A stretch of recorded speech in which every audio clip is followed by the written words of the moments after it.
নমস্কার বন্ধুরা, আশা করি আপনারা ভালো আছেন।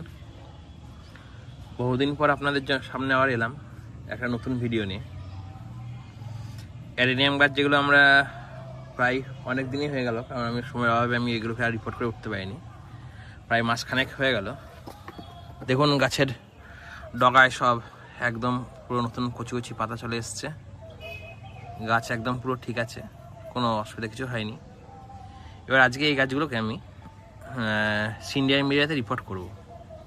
এবার কিভাবে রিপোর্ট করব সেটা আপনাদের সামনে আমি একটা ছোট ভিডিও আকারে একটা তুলে ধরছি, আর চেষ্টা করব ভিডিওটা যাতে বেশি দীর্ঘায়িত না হয়। আর প্রথম থেকে ভিডিওটা শেষ পর্যন্ত দেখবেন, তাহলে আপনাদের বুঝতে সুবিধা হবে যে কীভাবে অ্যাডেনিয়ামকে রিপোর্ট করছি এবং কী করে করছি। সেটার জন্য প্রথমে আমি এরকম সাইজের যে আমার পুরোনো টবগুলো আছে সেগুলোতেই আমি রিপোর্ট করছি। আমি কোনো নতুন বা টব বা কোনো কিছু নিয়ে আনিনি, কারণ এখনও ছোটো আছে কর্ডেক্সগুলো। কারণ অ্যাডেনিয়াম যত ছোটো টবে লাগানো যাবে ততই ভালো, যাতে জলটা না জমে। এখানে আমার সিন্ডার আছে, এই যে সিন্ডার রাখা আছে, সিন্ডারে বসাবো আমি। আর এখানে আছে হাড় গুঁড়ো।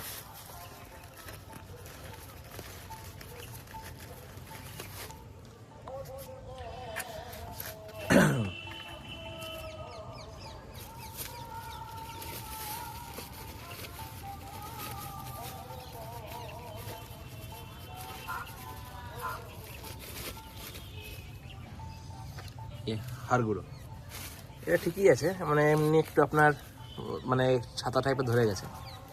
সেটা হাড় গুঁড়ো বেশি দিন থাকলে পরে হবেই, কিছু অসুবিধা কিছু নেই। এটা চলুন না দেখা যাক কীভাবে রিপোর্ট করছি গাছগুলোকে।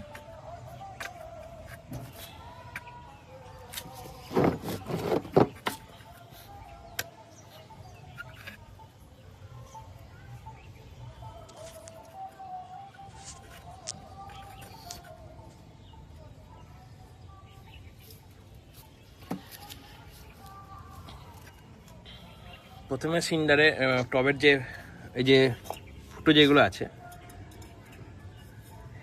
এগুলোকে ছোট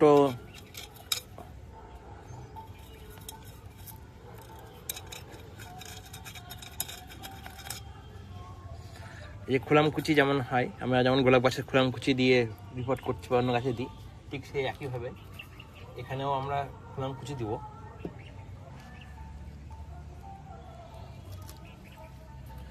এরকম করে করে খোলামকুচি আমি দিয়ে দিলাম।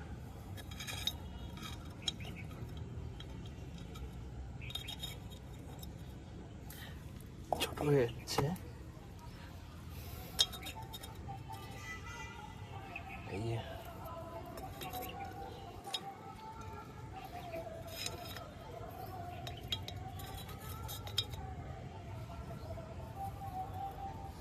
দিয়ে দিলাম সব খোলামকুচি, এই যে এইভাবে।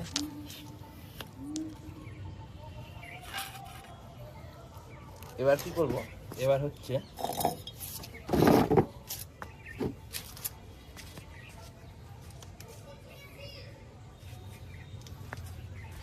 এবার সিন্ডারটা একটু তলে হালকা করে প্রথমে নিব।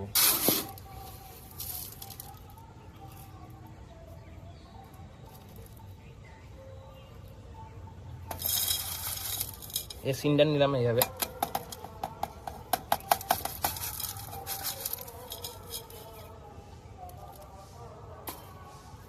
দিয়ে বসালাম অ্যাডেনিয়ামটা। অ্যাডেনিয়াম গাছটা যেন মিডিল ভাবে থাকে।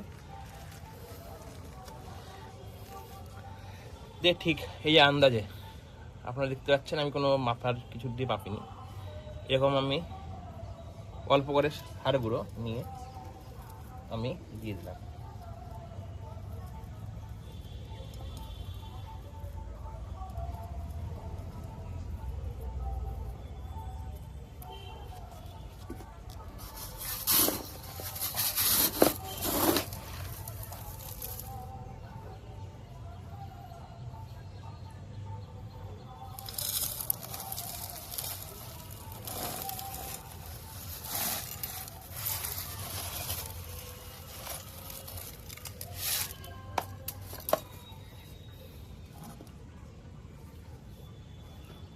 দিয়ে এইভাবে নিয়ে যেমন আমরা বাকি বছর সব অন্য গাছের সব গাছের মতনই সেম এই যে। আর একটু যদি কেউ চান যে না আমি একটু কটেক্সটা উপরে করবো তাহলে করবেন, অসুবিধা কিচ্ছু নেই। এভাবে দিয়ে দিলে ও ঠিক জায়গায় বসে যাবে, আর কিছু দেওয়ার দরকার নেই।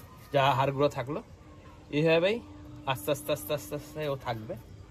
এভাবে শুধু 7 দিন শুধুমাত্র অল্প অল্প অল্প করে জল দেবো, কারণ যেহেতু গোড়ায় কোনো শিকড় নাই, কারণ বেশি জল দিলে পরে গোড়া পচে যাওয়ার সম্ভাবনা আছে, সেই জন্য অল্প অল্প করে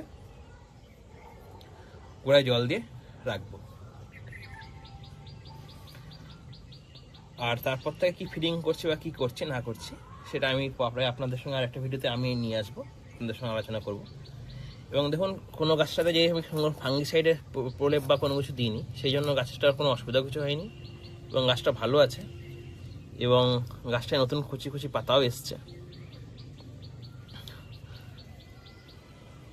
আশা করছি গাছটা খুব তাড়াতাড়ি শিকড় বেরিয়ে আসবে, কিছুদিনের মধ্যে 10-15 দিনের মধ্যে ভালোভাবে। তখন আপনাদের সঙ্গে আমি ফিডিংয়ের ব্যাপারে আলোচনা করব।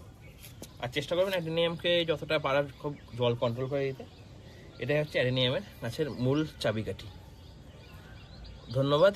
আপনাদের যদি ভিডিওটা ভালো লেগে থাকে তাহলে চ্যানেলটাকে অবশ্যই সাবস্ক্রাইব করবেন, তাহলে আমি অনুপ্রাণিত হব নতুন নতুন ভিডিও আনার জন্য। এবং আপনাদের মূল্যবান মতামত কমেন্টের মাধ্যমে একটা গঠনমূলক কমেন্ট করে যাবেন কমেন্ট বক্সে, এবং ভিডিওটা অবশ্যই লাইক করবেন। দেখা হচ্ছে আপনাদের সঙ্গে একটা পরবর্তী একটা ভিডিওতে নতুন কিছু বিষয়ের উপর।